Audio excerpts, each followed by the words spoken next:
Morning guys, for today's vlog, for today's video, kumusta kayong lahat? Ang ganda ngayon dahil medyo makulimlim na tayo, hindi na tayo masyadong super hot. Super hot ang mga ulo natin, no?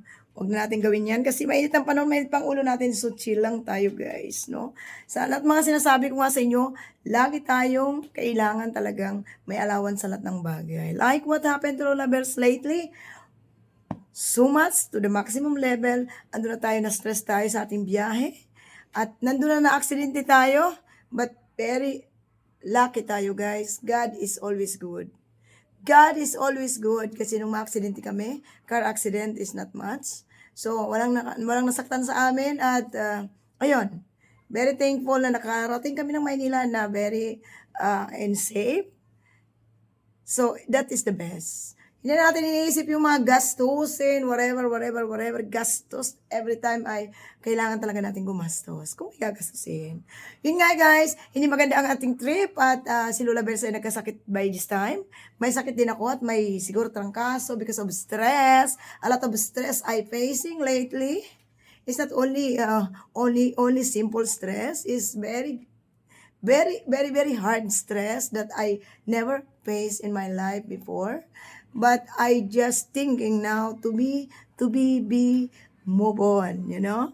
We need to think about na tayo pala guys, kapag kahit anong isip natin sa mga bagay, ngayon lang ako nagulat talaga ako sa sarili ko. I just thinking na, wow, hindi ko pala dapat ginagawa yon. Hindi ko pala dapat ginagawa ang mga bagay na hindi ko na kailangan gawin. Like, wag kong ipilit ang mga bagay-bagay na hindi naman nila expect or appreciate. Kasi kapag tayo ay iniisip natin, kasi pamilya natin ng mga tao, is we are going to do is do something for them. Yung kasi naisip ko since na since na ako ay makapag-abroad at makapagtrabaho sa ibang lugar, hindi ko kinakalimutan ang pamilya ko. I just open up to the social media kasi talagang masakit Alam mo ba yun? Yung sakit na walang katulad na sakit. Na-hurts talaga ang lola nyo. But we need to think about na hindi lahat ng tao ay kaya nating i-please ang respeto sa atin. You know that? Hindi natin kayang sabihin sa iba na, pakirespeto mo nga ako because of my value. Hindi natin kailangan yung guys. Na-wake up ako kasi hindi ko pala dapat ginagawa yun for the longest time, no? So, hindi natin masasabi or ayaw ko nang ipaliwanag yung mga sarili, mga nangyari effect. Kasi ang type ko talaga, I am very strict personality. And I just thinking about everything. Cost, time, most important sa akin yun. Ayaw ko ma-waste yung money and then time. Doon ako nakabase Parang doon, because of that, I'm so strict. I'm so strict at all. Hindi ako easy. Hindi ako, sabi nga ng mga salitang kalye, spitix lang, kulang, chill lang. No. Ang Lola Bears nyo, once na mayroon akong plano, I just stick it on it.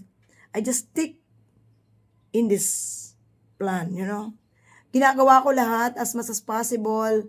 Talagang bago ko iniisip ang mga bagay is talagang kailangan ko talagang pag-aralan at isipin at i-manage yung time. The only thing, I have 10 days in Bicol and then the 10 days was so short for me and for my family because marami silang gustong puntahan. But definitely, I just stick on it. Mayroon akong project, mayroon akong plan dito. But ito na nga yung masasabi ko sa mga tao, lalo na sa mga kamag-anak ko, no? Huwag kayong mag-alala, hindi ako titira dyan. Never in my life to think to stay in that place. Meron po akong place. Kung ginagawa ko man yan kasi pamilya ko kayo. But nawindang ako at nagising ako kasi hindi nyo pala kailangan. Okay, I just thinking myself is my mistake, is my fault. Kasi bakit ko ini-insist ang mga hindi naman bagay? Sa mga tao na hindi ko natulungan, maraming salamat sa inyo.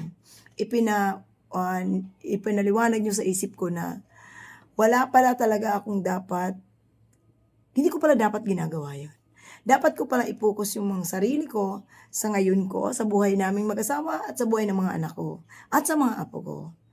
I just learning a lot. I'm very happy na nagising tayo. Kasi ang tagal-tagal na nating pinapasan yung sa balikat natin. It's not easy, you know. It's not easy na magdala ka ng napakaraming tao sa balikat mo. Especially finances. Especially time, finances, you know. Is as of now, wala tayong work. I needn't work. Hindi katulad before na talagang ang ganda ng work ko. I earn a lot. And then I can support everybody. So my money was like a road. They're running there. But I am not thinking na kasi mahal ko kayo pamilya ko kayo. But this time na guys, this time talaga guys, I learn a lot. Kaya sa masasabi ko lang sa mga tao na mahalin din natin yung sarili natin. We need to keep it something for us. Like, magtira tayo sa sarili natin.